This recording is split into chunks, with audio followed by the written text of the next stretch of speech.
Queréis actualizar un componente de vuestro ordenador o quizá queréis compraros uno nuevo pieza por pieza, pero os surge la maravillosa duda de si ese componente nuevo o vuestro PC entero sufrirá de cuello de botella. Y eso es lo que vamos a explicar en este vídeo. ¿Qué es el cuello de botella? ¿Cómo evitarlo? Y en el caso de que lo tengamos, ¿cómo identificarlo y solucionarlo? Hola, ¿qué tal? Soy Tecnoforce y en este vídeo os voy a explicar todo esto sin que suene muy pesado y que se pueda entender fácilmente. Dicho todo esto, empezamos.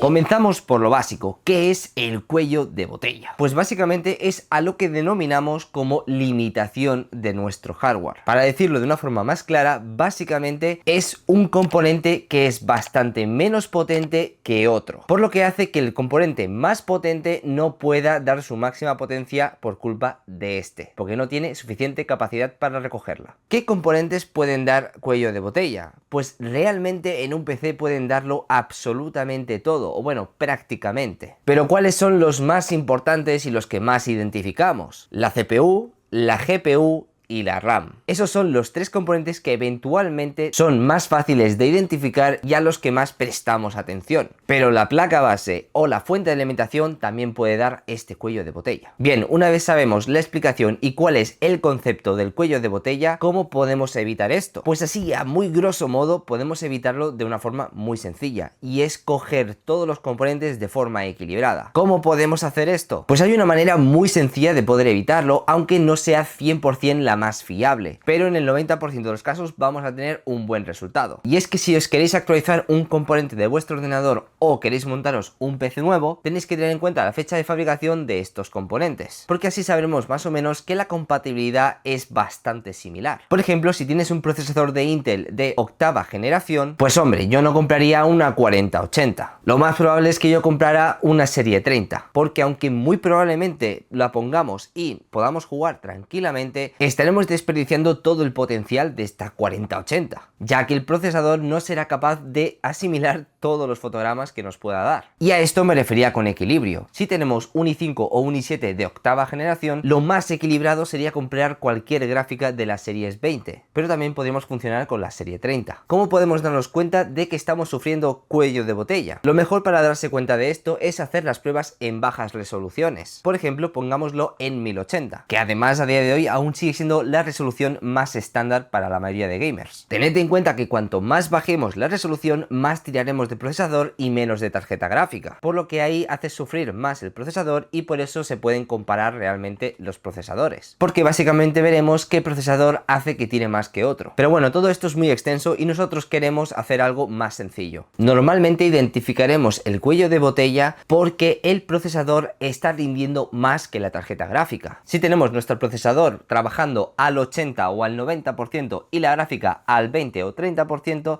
claramente tenemos un gran cuello de botella. Si estamos jugando, siempre vamos a buscar que la gráfica esté en el 90 y pico al 100%, porque eso significará que estará dando su máximo rendimiento y el procesador debería ir más descansado. Los porcentajes podremos verlos con un programa llamado MSI Afterburner, que es gratuito y sirve para monitorizar todos estos datos. Bien, sabiendo esto, ¿cómo podemos elegir unos buenos componentes para nuestro PC? Lo primero que tenéis que tener en cuenta, aparte de ser consciente de qué componentes tenemos en nuestro PC, es a qué resoluciones queremos jugar principalmente. Por ejemplo, si tienes un monitor 1080, pues evidentemente solo vas a jugar a 1080. Si quieres sacar el máximo partido en 1080, pues entonces tendrás que coger un procesador un poco más potente para que entonces sí que repercuta más en los FPS. Pero si vais a jugar en 1440 o en 4K, ahí entonces tenemos que buscar una muy buena gráfica, porque el trabajo importante la va a tener que hacer la gráfica. Y el procesador realmente no tiene tanta importancia a no ser que quieras hacer productividad, por ejemplo, edición de vídeo. Por lo que ahí podremos tener una elección un poquito más baja. Nosotros en PC Componentes tenemos una función para precisamente montar nuestro propio ordenador y que todo salga equilibrado. Si ponemos componentes a lo loco, seguramente nos saldrá una alerta de incompatibilidad y nos saldrá un aviso de cuál es el componente que nos esté dando un posible conflicto. Normalmente todos los productos que salen suelen ser bastante afines entre los componentes que vayamos eligiendo, pero vaya que estamos montando un ordenador pieza por pieza y no sale la alerta de incompatibilidad, es que no vamos a tener absolutamente ningún ningún tipo de problema. Hay que ser consciente de que cuello de botella siempre va a haber en un menor porcentaje, pero no hay que obsesionarse con esto. Así que mi recomendación es simplemente elegir componentes que creas que son equilibrados usando nuestro programa, y lo más probable es que acabes dando con la elección apropiada. Para rematar, también os voy a dar un ejemplo de altas resoluciones. Por ejemplo, si queremos jugar a 1440 o a 4K, lo más importante es tener una muy buena gráfica, como ya comenté anteriormente. Y en cuanto al procesador, hablando de Intel, yo no bajaría personalmente de la 12ª generación. Podríamos tener perfectamente un 12400F o un 12600K. Ni siquiera haría falta tirar por un i7 12700K. Aunque bueno, si queréis jugar en 4K, igual es mejor tener un i7.